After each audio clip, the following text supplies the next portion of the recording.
Coming into the Jobs First program, a big part of it is getting childcare in place.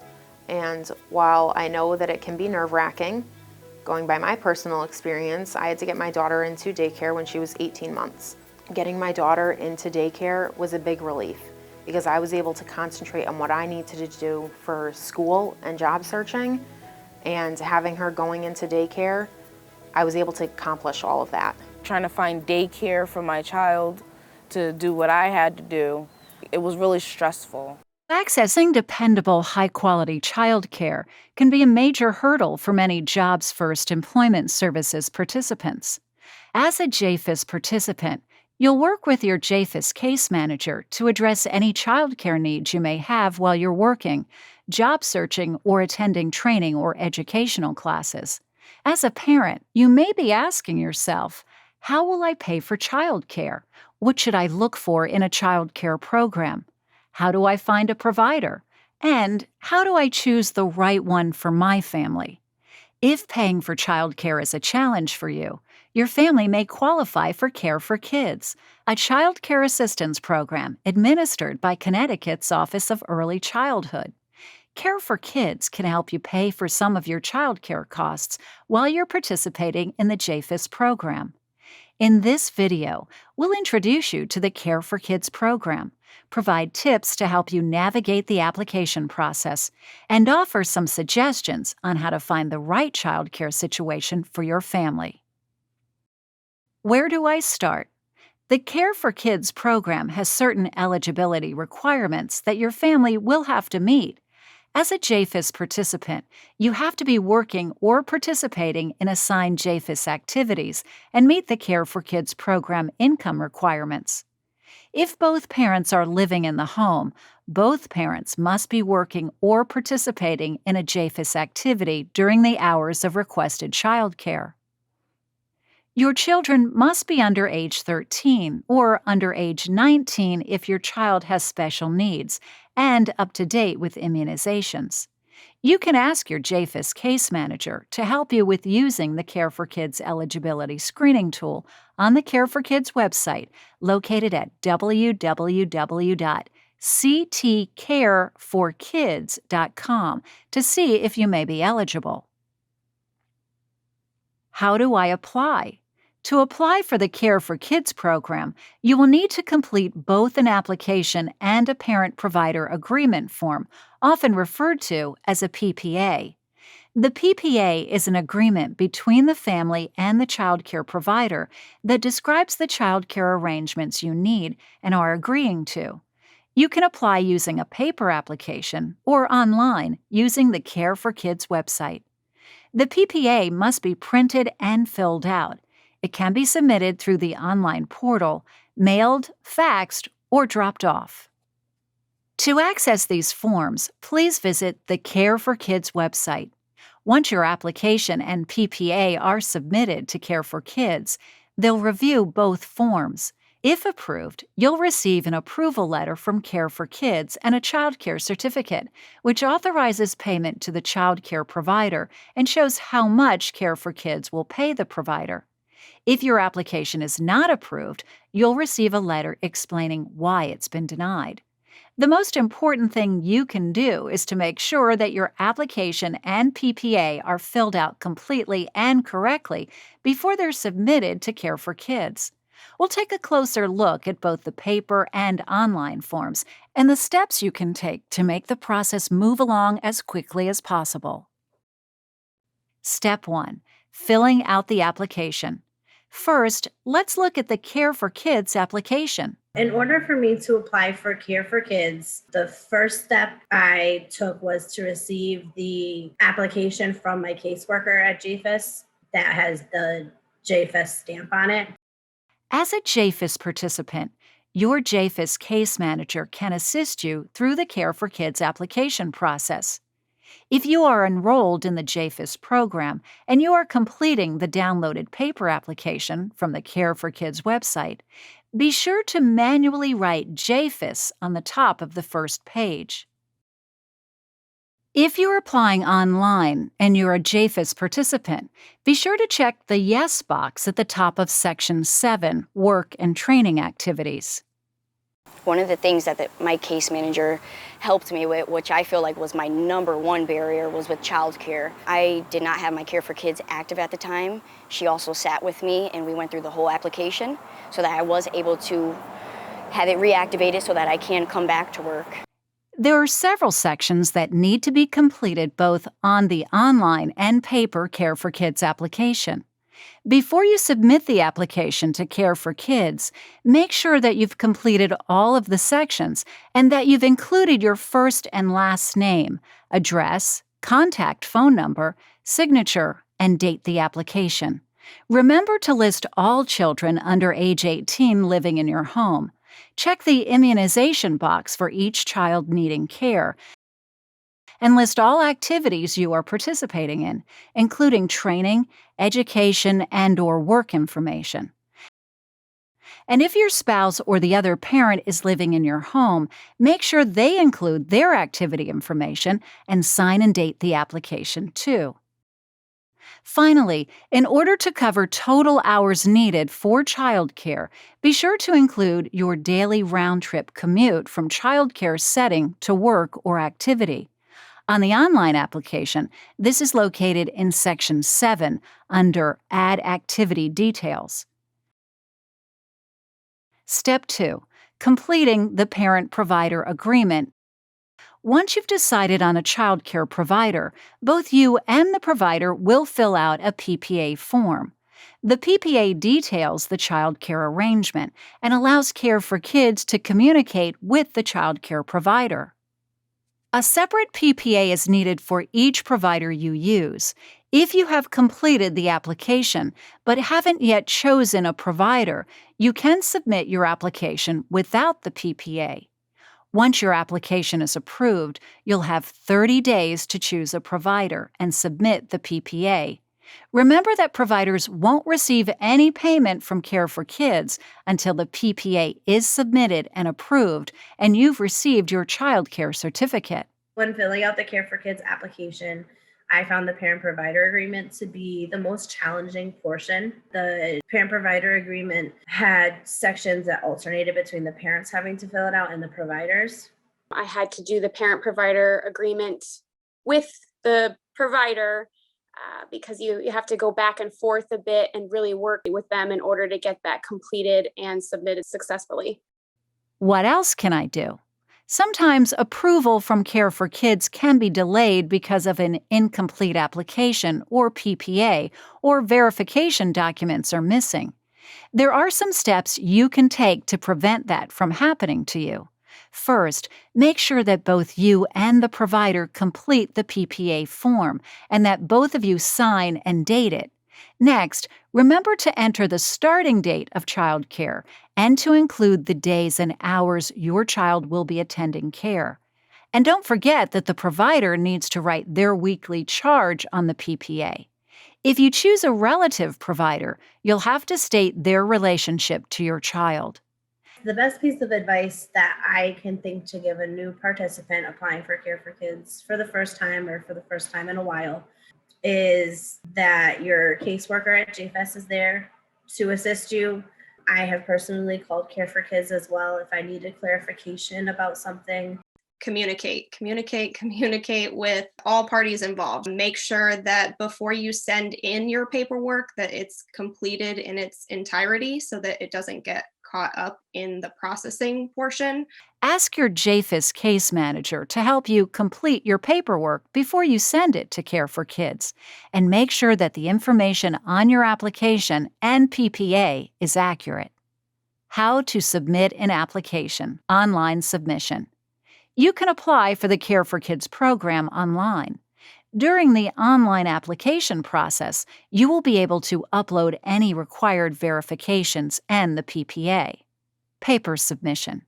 You can also apply for the Care for Kids program by submitting a paper application form, as well as any required verifications and the PPA by uploading on the Care for Kids website. After you have submitted your application and PPA, your JFES case manager can help you respond to any follow-up questions or requests for information while your application is being reviewed. Once you start your online application, your progress will be automatically saved for up to 45 days, and you can log back in and pick up where you left off.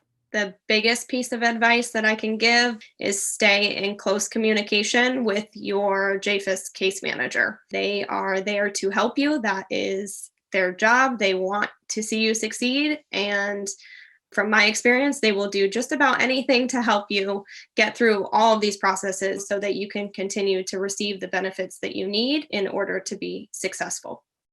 What else should I know? Although Care for Kids will help you pay for childcare, there may be some out-of-pocket additional costs that parents will be responsible for. If you're working, you'll be required to pay a family fee directly to the provider. The family fee is based on your income and your family size. Based on the rate your child care provider charges, you may also have to pay a portion of those costs. For example, if the weekly child care fee is $500 and the Care for Kids reimbursement is $300 and your family fee is $50, you will be responsible for paying the $250 balance to the provider. The child care certificate you'll receive from Care for Kids will show the amount that Care for Kids will pay to your provider. Since Care for Kids only helps you pay for child care while you're actively participating in approved activities, if there are any changes in your work or activity schedule, make sure to let Care for Kids know, and if enrolled in JFES, let your case manager know. If you become unemployed or finish your time with the JFES program, you may be eligible to continue your Care for Kids up to 3 months while you look for a job. Notify Care for Kids online or by phone within 10 days of a change of your employment or JFES program status. Also, notify your JFES case manager of any changes with JFES activities immediately so they can help you update your employment plan to maintain your Care for Kids eligibility. Keep in mind that there will be processing time between the time you send your completed paperwork to Care for Kids and when you receive your approval letter and child care certificate. In my situation, I was able to rely on family and friends to provide childcare for my son until I got that certificate. Providers will inform you that while you're waiting to get your Care for Kids certificate, you can still enroll your child, but you as the parent would be responsible for the cost until your Care for Kids certificate kicks in. Care for Kids will communicate with you by sending letters in the mail. Find a safe place in your home to keep your Care for Kids letters all together. They contain important information about your Care for Kids application, including your case number and Care for Kids case manager's name and contact information. If you get a letter from Care for Kids that you don't understand, ask your JFES case manager or call Care for Kids directly for assistance. Make sure that if you don't understand how to fill out a section, you can use your resources, your JFES worker, the provider. They'd be happy in guiding you because a small error could be the difference in weeks of time that your child may be covered. Finding childcare. Where do I start? I feel like there was a lot of anxiety and stress for me being a single parent and just kind of not knowing much about daycares and how they work. Choosing childcare is not a one-size-fits-all decision. As you start working on your childcare arrangements, you'll have some options to consider, such as the type of childcare setting, the best location for your childcare provider, and the out-of-pocket costs of childcare. First, what type of childcare arrangement would best suit your family's needs? Do you want a licensed childcare center, a licensed family childcare provider, or a close relative who can provide care for your child? If you're not sure, you can research and call or visit multiple settings before making any decisions. If you want a relative to provide child care, they'll need to complete a pre-service training and pass a background check. Relative providers will not be eligible for payment until the day after they complete the pre-service training. To be a relative provider, you must be at least 20 years old and be related by blood, marriage, or adoption. This means the provider can be a child's grandparent, great-grandparent, aunt or uncle, or a sibling who lives outside of the child's home. Next, what's the best location for your child care provider? Some families prefer a child care provider close to their home. Others may choose a provider closer to where they work, or maybe the type of child care is more important to you than location. I don't mind driving a little bit farther, having my children be in a certain facility. So I was looking in different towns just to find the providers that would fit what I really felt comfortable with. If you haven't started working yet, you may want to search for a provider closer to your home, since you won't know exactly what town you'll eventually be working in. This would prevent you from adding extra travel time when you're participating in JFES activities, such as going on interviews and attending workshops. Most importantly, make sure the provider you're considering accepts care for kids, that their days and hours of operation fit your needs, and that you understand their fees and what you'll be responsible for. First and foremost, ask if they work with Care for Kids, because not all daycare providers do accept Care for Kids certificates. Make sure that you clearly understand their hours. Some childcare providers only offer school schedule hours. Some provide longer hours earlier in the morning from like 7 a.m. to 6 p.m. That's a really important factor for scheduling. Make sure that you understand their pricing, and then also understand how much you need to pay up front. Another important aspect when you're choosing a provider is the consideration of, do they offer a summer program? When you enroll your child in a program, make sure that you get their yearly calendar so that you can plan and anticipate for days that they're going to be closed if it does conflict with your schedule. Ask potential child care providers what their fees are and what's included in their fees. Will you be responsible for supporting your own bottles, diapers, and wipes? Sunscreen and insect repellent? Will you have to provide snacks and lunch for your child? Every provider is different, so ask each one these questions. Lastly, it is important that you try to visit potential child care programs. As a parent, you'll get a gut feeling about the environment. Would your child be comfortable in this environment? Are the activities provided developmentally appropriate for your child's age? Is the staff friendly and relaxed? How do they interact with the children? What security measures are in place to keep the children safe? The biggest factors in my decision process was the people that I met when I went and visited these various locations, and my level of comfort with those people that I met and interacted with, as well as how their program is designed and what it's focused on. So I wanted it to be very much like education focused for my son, and I was able to find a provider that offered that. Every family has different needs and preferences. Only you can decide if a child care setting is right for you and your child. Some really important questions that I asked when I met with various providers was asking about their communication style with parents. So what could I expect in terms of them communicating about how my child's day went? Another important question that I asked was, what is their schedule like? Do they have a somewhat set schedule on a daily basis, or is it more of a we're playing all day kind of deal? Again, that's more about what your preferences are for your child. Everyone differs in that regard, but I thought that that was an important question to ask. Write a list of questions down before you call the provider, and make sure that you're not afraid to ask any question. No question should be off limits, and always call back if you have more questions you didn't think of in the first place. Get as much information as possible. 211 Childcare, a valuable resource. United Way of Connecticut sponsors an online childcare resource called 211 Childcare that helps families find childcare that best meets their needs and maintains current listings of licensed and license-exempt childcare programs in Connecticut. On the 211 Childcare website, you'll find topics covered in this video in greater detail, as well as other helpful resources to assist you, such as interview questions to ask providers. There's also a link on the website for relative providers to register for the required training. How am I feeling? If this is your first time using a childcare provider, or even if it's not, you may have some worries or concerns about putting your child in childcare. Just know that you are not alone.